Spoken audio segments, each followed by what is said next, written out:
heyman û heyamên ku ziman pêkdînin, adar jiyan. Pergala ragihandinê ya ku ji nîşaneyên devkî û nivîskî pêk tê û mirovan ji cûreyên candaran ên din vediqetîne ziman e. Lewre ziman nîşaneya civakbûnê ye. Mirov encax bi saya ziman dikare bi kesên din re têkilî dayîne. Ji ber ku şiyana ramanê ya ku bi mirovan ji candarên din cuda dike, bi ziman tê sembolîzekirin û îfadekirin. Wergirtina ziman jê rasterê bi şiyana ramanê ve girêdayî ye. Ji bo têgihiştina taybetmendiyên zimên, pêdivî bi zanîna hêman, heyam û pêkhateyên zimên heye. Wekî ku tê zanîn, sê pêkhateyên zimên ên bingehîn hene. Yek, yekdengî, fonem. Düdü, yekteşeyî, morfem. Sisê, yekwateyî, sentaks. Yek, yekdengî, fonem. Deng yekayê herî biçûk a ziman e. Hejmara foneman li gor taybetmendiyên zimên diguhere. Bi rastî jî ne hewce ye ku hejmara tîpên zimên bi hejmara dengan re heman be. Mirov ji dayîkbûna xwe pêve dest bi bilêvkirina dengan dike. Hîn bi hîn dengên ku derdixe bi zanebûn bilêv dike, da ku peyama xwe ragîne kesên pêşberî xwe. Peyre jî dengên ku ji derdora xwe dibihîse, bi taybetî jî dengê dayîka xwe teqlîd dike. Teqlîdên dengan ên ku pêş dikevin jî ziman pêkdîne. Düdü, yekteşeyî, morfem. Yelteşeya di zimên de yekaya herî biçûk a watedar e. Mirov di pitikiya xwe de pêşî teqlîdên dengên ku derdixe rêz dike. Her ku mezin dibe, hewl dide ku gotinên kesên derdora xwe jî fam bike. Belê zarok hêwate û beramberiya van peyvan nizane. Belê di mehên pêş de bi zanebûn dest bi bikaranîna peyvên nû dike. Sisê, yekwateyî, sentaks. Dora rêzkirina peyvan e. Peyvên ku di dema axaftinê de têne bikaranîn, divê li gor rêzek diyarkirî bêne bilêvkirin. Gava ku rêza peyvan tê guhertin, peyama ku tê ragihandin jî zehmet tê famkirin. Ji bo wê, divê di axaftinê de rêza peyvan rast were bikaranîn.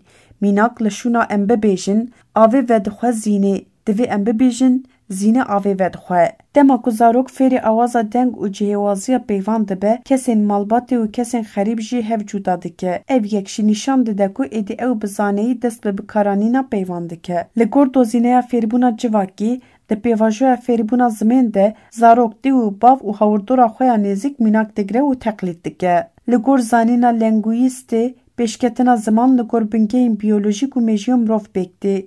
Li gor vê dozîneyê, dema ku mirov fêrî axaftinê dibe, pêşî wateya peyvan fam dike û pişt re dengên watedar derdixe. Di mejiyê mirov de binesaziyeke ku hînbûna ziman pêkan dike heye. Bêguman tiştê ku bikaranîna ziman hêsan dike jî ev binesazî ye. Ev binesazî wekî sazgeriya fêrbûna zimên tê binavkirin. Dema ku şert û mercên jîngehê yên pêwîst tê dabînkirin, mirov bi saya vê binesaziyê dikare pir bi hêsanî zimanê xwe hîn bibe. Dozîneya geşedaniya zimên, pêşveçûna zimên, wekî sê heyamên bingehîn disenifîne. Yek, heyama kaxîniyê. Ev heyam ji zayînê dest pê dike û heta 12 mehan didome. Di vê heyamê de deng û rêzik hene. Belê wate hê jî nediyar e. Ev heyam jî wekî sê merheleyan didome. Merheleya girînê. Di vê merheleyê de pitik bê haya xwe hin dengên ku paşê axaftinê pêkdînin derdixe. Merheleya pistînê. Ev merhele 6 mehan didome. Pitik kîteyên ku ji dengên tîpeke dengdar û tîpeke dengdêr pêkdin derdixe. Mînak, ba, be, ma, me û her wekî din. Merheleya xuşînê. Ev merhele 12 mehan didome. Hêmanên pitikê yê ku bi axaftinê ve girêdayîne hin bi hin distewin.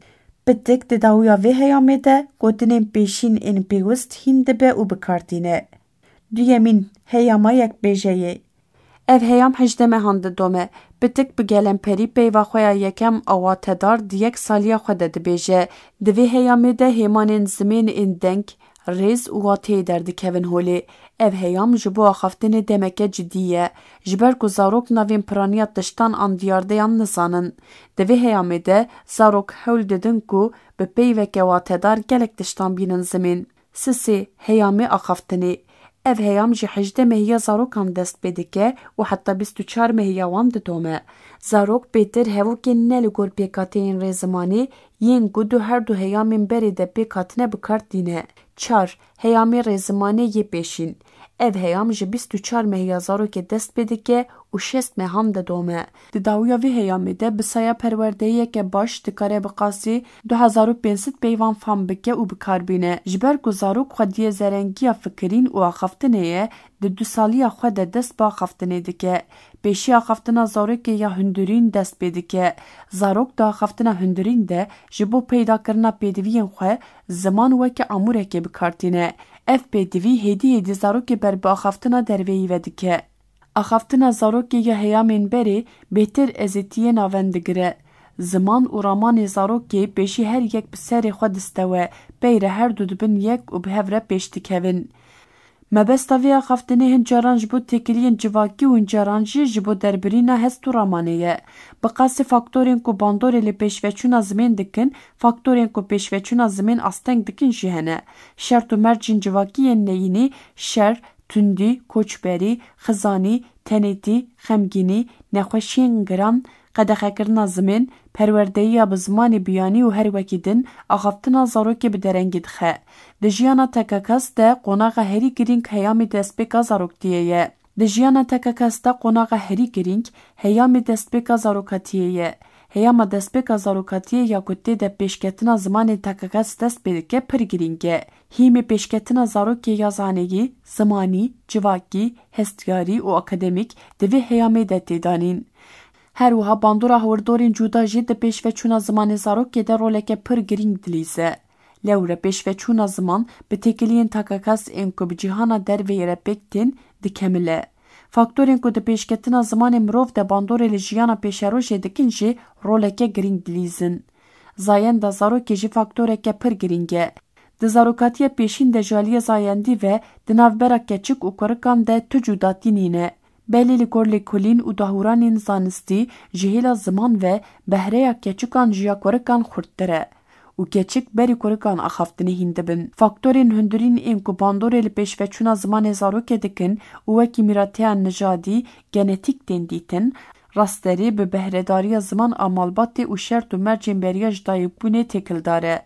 Ji aliyê din ve faktorên derveyî yên ku bandorê li pêşketina zimanê zarokê dikin jî hene. Zimanê zarokê bi vê pêşketinê geş dibe û distewe. Bêguman ew jî bi şert û mercên civakî û aborî, bi asta perwerdeyiya dî û bavan, bi behre û cerbeziyên malbatê, bi têkiliyên zarokê yên heval û hemsalên wî yên hewrdorê re girêdayî ye.